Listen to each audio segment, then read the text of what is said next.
Nós estamos vivendo um mundo hoje do obeso desnutrido. Obeso. O cara chega lá com uma porcentagem de gordura lá em cima, mas você vai pedir os exames dele, tá com as vitaminas, sais minerais, tudo baixo.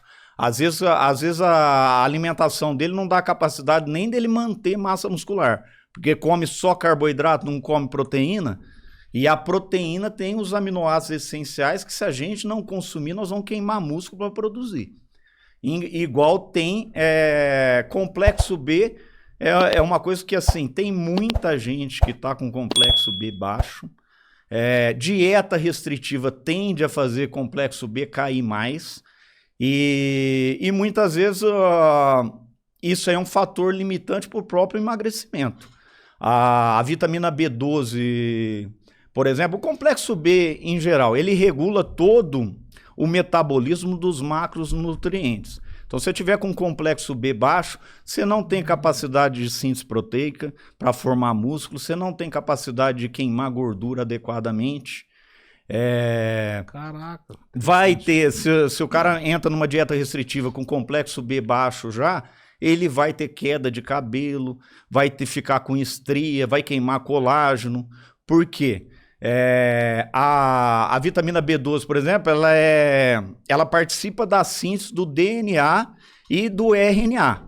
Então, assim, sem ela, a gente não consegue produzir nenhuma proteína no corpo. Então, uma vitamina B12 baixa pode te levar a várias coisas. Queima de massa muscular, dificuldade de perder gordura. Porque depois de água, o que mais tem no corpo é proteína. Enzima é proteína, neurotransmissor é proteína, a maioria dos hormônios tem a parte proteica. Então, às vezes, assim, é um detalhe que muitas vezes vai no médico, o médico nem pede esse exame e que faz toda a diferença. Vitamina D, por exemplo, regula a autoimunidade, regula receptor hormonal. Aí, às vezes, o paciente vai lá no consultório com uma doença autoimune e você vai ver já tomando um monte de medicação. Até citei um exemplo esses dias no Instagram. O paciente foi lá com lúpus, tomando um monte de medicação há mais de 10 anos. Olhei a vitamina D dele, agora não lembro, mas era coisa assim de 15. Vitamina D hoje, leigo sabe que vitamina D controla a autoimunidade. Lúpus é uma doença autoimune. Como é que ele passou por vários médicos lá e ninguém fez uma suplementação de vitamina D? Mesmo que assim não solucione o problema, mas é o mínimo que o médico tem que fazer, suplementar essa vitamina que é essencial para a autoimunidade. Então, essas coisas aí que eu acho que a medicina de hoje às vezes está esquecendo. Nós estamos numa medicina que tudo vai se procurar a resposta em medicação. E, na verdade, a fisiologia que é o mais importante, a fisiologia bioquímica, está ficando para trás. Então, lá no consultório, a primeira coisa que eu faço é pedir uma lista de exame lá que tem tudo. Vitamina, os complexos B, vitamina D, zinco, selênio. Aí com aquilo lá, depois que a gente colocou tudo aquilo lá em ordem, se o cara ainda tiver uma doença, aí nós vamos pensar em medicação. Mas normalmente, primeiro que assim, o público que me busca já não é um público que já está com uma doença agravada. Normalmente o cara que me busca é o cara que quer mudar de vida. Então, normalmente, nós conseguimos resolver o problema sem usar a medicação. E essa é a ideia, porque é o que eu estava falando. Se a pessoa é doente, já, por exemplo, o diabético em estado avançado, ele já tem mais de 70% da célula pancreática morta. Caraca. Então não adianta você fazer mudança de hábito de vida que você não vai ressuscitar essa célula. Mas antes de chegar na pré-diabetes, o cara já está com uma resistência insulínica, às vezes 20 anos antes. Caramba. Então se a gente conserta aquela resistência insulínica dele 20 anos atrás, que é completamente reversível, ele nunca vai desenvolver diabetes. Doutor, e, por exemplo, atualmente você acha que estão chegando mais pessoas, porque os dados que a gente acompanha, beleza, as pessoas estão engordando mais. Mas automaticamente, o que está acontecendo? Elas estão fazendo mais exercício, né, procurando mais atividade física, enfim, mas estão engordando mais. Você acompanha isso? Vamos colocar lá 10 anos, desde que você começou, né? Porque você começou até hoje.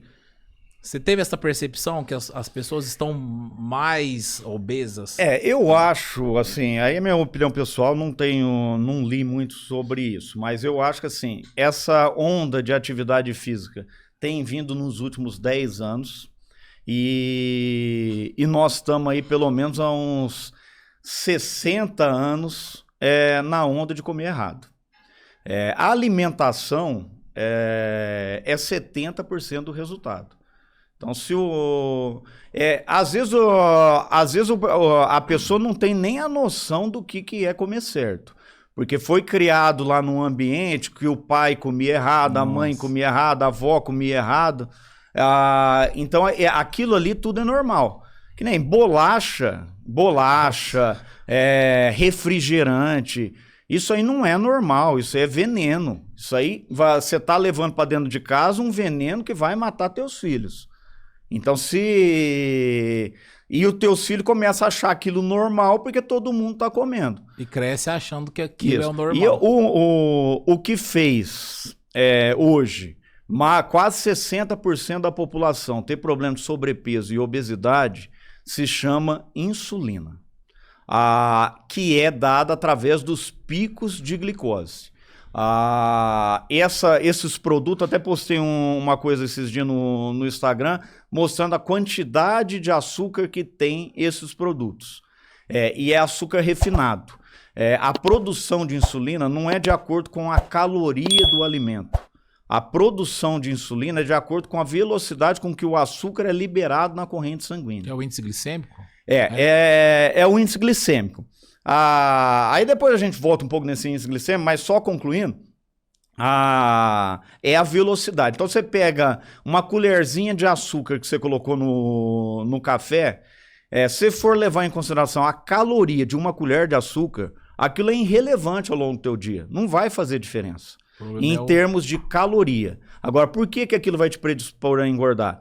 Porque você vai tomar aquilo, tua glicose vai subir muito rápido na corrente sanguínea, vai dar um pico de insulina.